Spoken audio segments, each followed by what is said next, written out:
Hello everyone, welcome to real concept. तो कैसे हो आप लोग? आई होप बहुत ही बेहतर होगी। तो आज हम बात करने वाले हैं अपने हाइट एंड डिस्टेंस के कुछ इंपॉर्टेंट क्वेश्चंस के बारे में, जो कि मैंने आपको पिछले क्लास में आपको मैंने स्क्रीन पे दिए थे कुछ क्वेश्चंस होमवर्क के तौर पे सॉल्व करने के लिए।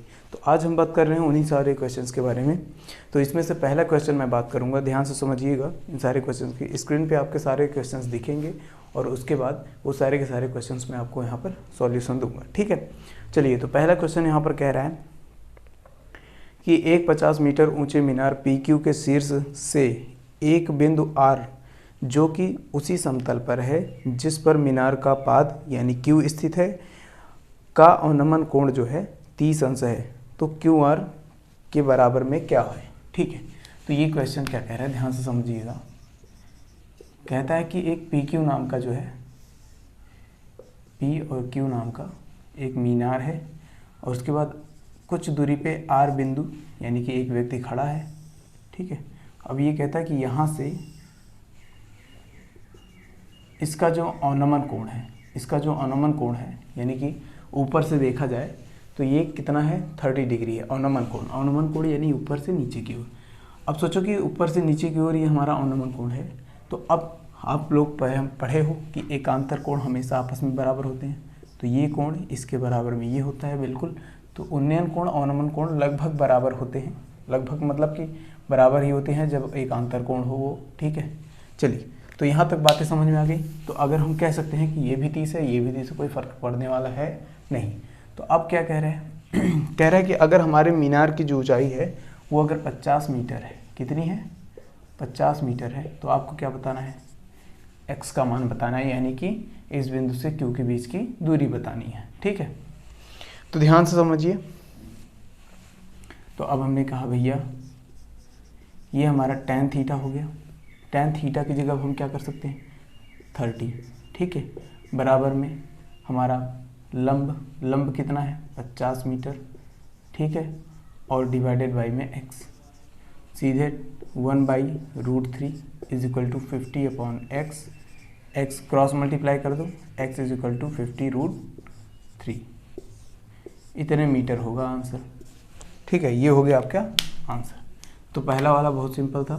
तो दूसरे वाले के बारे में बात करते हैं, वो भी आपके स्क्रीन पर दिखेगा, ठीक है। तो ध्यान से समझिएगा, ध्यान से पढ़िएगा, तो सारे क्वेश्चंस बड़े आसान हैं, ठीक है। देखिए दूसरा क्वेश्चन क्या कह रहा है, कह रहा है कि एक बिंदु वृक्ष के पाद से 100 मीटर की दूरी पर स्थित है, ठीक है।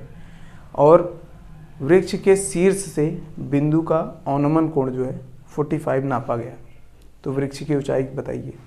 अब इससे आसान क्वेश्चन तो मुझे लगता है इस दुनिया में नहीं बना होगा। उसने कहा कि जो एक वृक्ष है उससे 100 मीटर दूरी पे, कितना, 100 मीटर दूरी पर एक बिंदु है, और उसके बाद उसने कहा कि यहाँ से हमने 45 एंगल माप लिया है। तो अब आपको बताना है कि इस वृक्ष की हाइट कितनी होगी। जाहिर सी बात है, जहाँ tan 45 आपको दिया तो इतना समझ के चलना कि उसकी लंब और आधार दोनों क्या हैं, बराबर हैं। दोनों क्या हैं, लंब बटे आधार। तो ये दोनों आपस में क्या है, बराबर हैं, तभी ये 45 एंगल देगा। सीधी सी बात है, हमेशा 45 एंगल का वैल्यू क्या होता है, tan 45 का वैल्यू क्या होता है, 1 होता है। तो 1 मतलब क्या, बराबर। जब ये दोनों बराबर होंगे तभी इसका एंगल 1 आएगा, बिल्कुल। तो अब हमने क्या कहा, हमने कहा भैया 1 बराबर ये हो गया, मैंने h इसको मान लिया, तो h/100, तो h बराबर 100 हो गया। इससे बढ़िया आसान सवाल क्या ही हो सकता है। हालांकि ये सारे सवाल लग गए होंगे और उम्मीद करता हूँ कि लगभग सवाल आपके सामने जितने भी आएंगे सब लग गए होंगे। अगर आप कोशिश किए होंगे तो बेहतर। चलिए, तो एक तीसरा क्वेश्चन है, कहता है कि एक झंडा एक भवन पर फहराया जाता है। एक व्यक्ति भवन से 20 मीटर दूरी पर खड़ा है, कितने, 20 मीटर दूरी पर खड़ा है। वह क्रमशः भवन एवं झंडे का उन्नतांश 30 और 60 आता है, मतलब पाता है। तो झंडे की ऊंचाई मीटरों में, ठीक। हमने कहा कि भैया एक घर हमने बना लिया, एक घर की लंबाई मैंने मान लिया, ठीक है। यहाँ से यहाँ तक का आपका जो है घर है, इसकी ऊंचाई मैंने मान ली h। उसके ऊपर हमने क्या किया, झंडा फहरा दिया। क्या किया, झंडा फहरा दिया,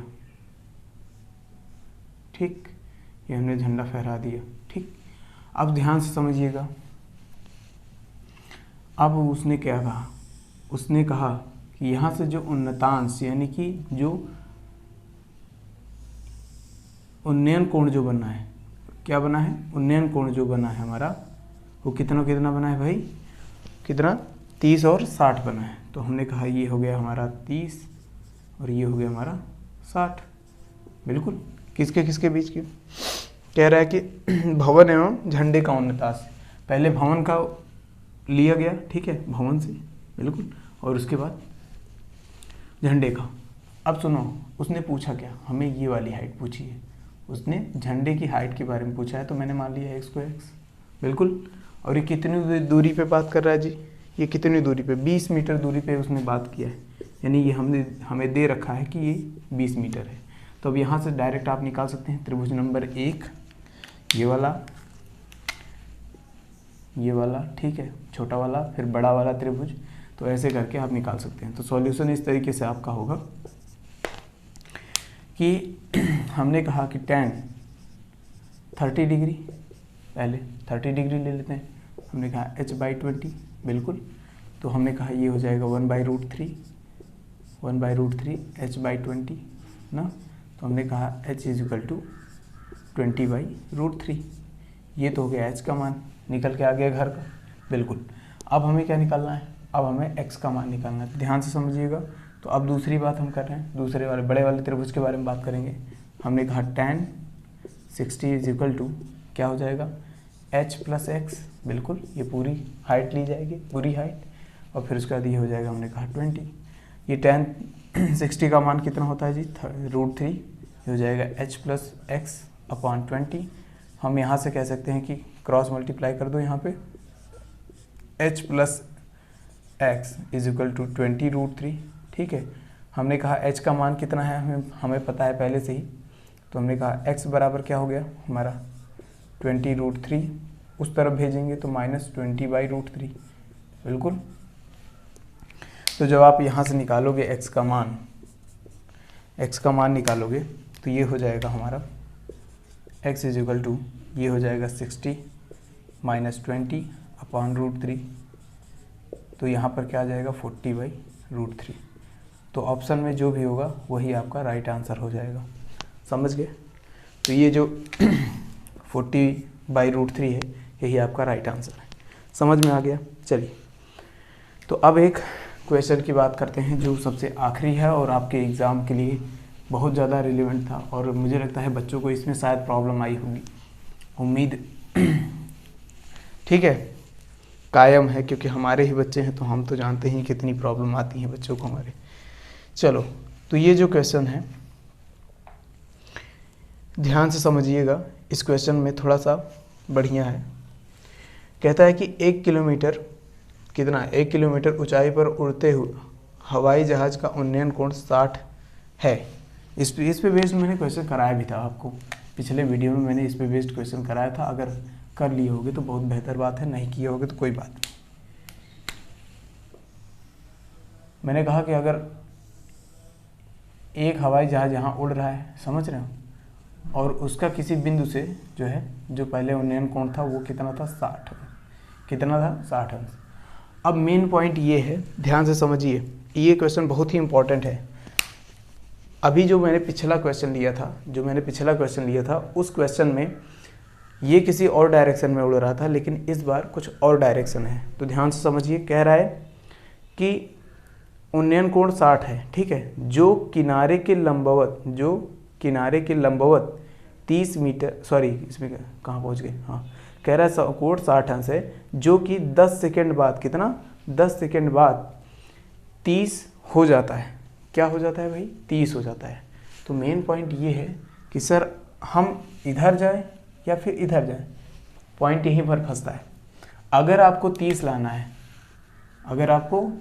है, तो उस बिंदु से हमें दूर जाना पड़ेगा। क्या करना पड़ेगा, दूर जाना पड़ेगा। जितना आप दूर जाओगे उतना छोटा अंश बनेगा। समझ में आया आप?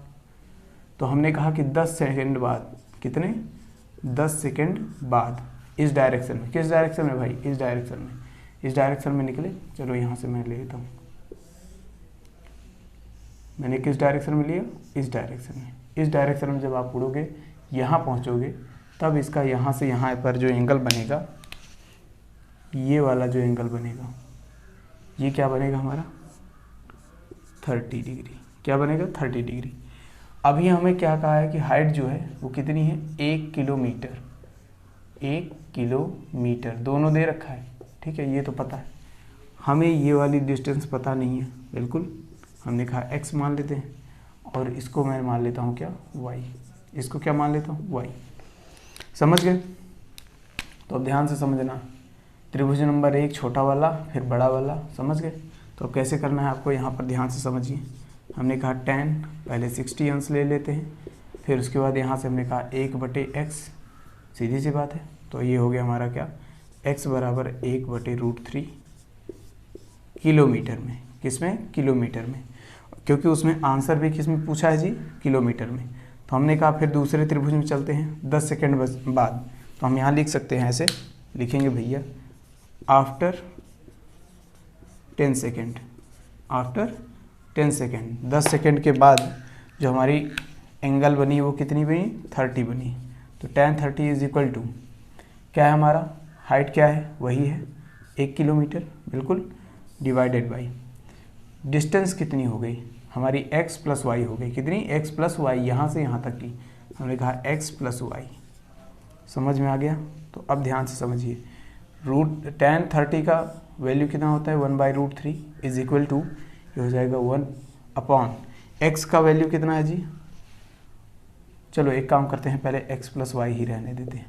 तो क्रॉस मल्टीप्लाई कर लिए, तो क्रॉस मल्टीप्लाई करने के बाद क्या आ जाएगा, x plus y is equal to √3। Simple सा मैटर था। तो अब हमने क्या कहा, हमने कहा x का वैल्यू हम सीधे पुट कर देते हैं। तो मैंने कहा 1/√3 plus y is equal to √3। ये उधर से उधर जाएगा, जब ये उधर से उधर जाएगा तो हमारा क्या हो जाएगा, y बराबर क्या हो गया, √3 माइनस 1/√3। कितना आ गया भाई, 2/√3। कितना, 2/√3, ये किलोमीटर आ गया। ये कहाँ से यहाँ तक की दूरी है, हमने कहा 2/√3 जो है आपका, ये किलोमीटर में आपको डिस्टेंस पता चल गया। डिस्टेंस आपको पता ही है, यानी कि d बराबर क्या आ जाएगा आपका 2/√3 किलोमीटर। टाइम आपको पता ही है, टाइम आपका कितना 10 सेकंड दिया ही है।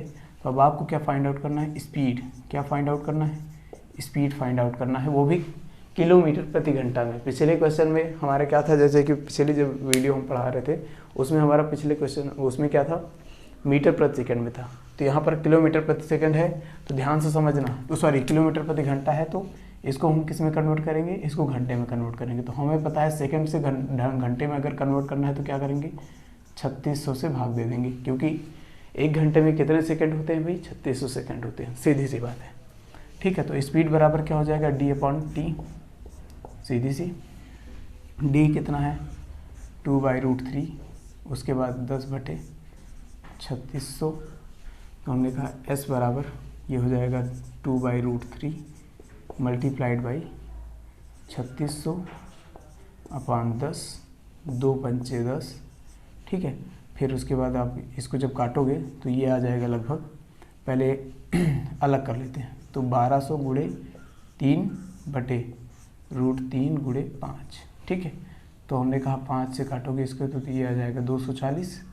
ठीक है, और 3 से काटोगे ये आ जाएगा √3। तो कितना आ जाएगा भाई, स्पीड बराबर 240√3 किलोमीटर प्रति घंटे।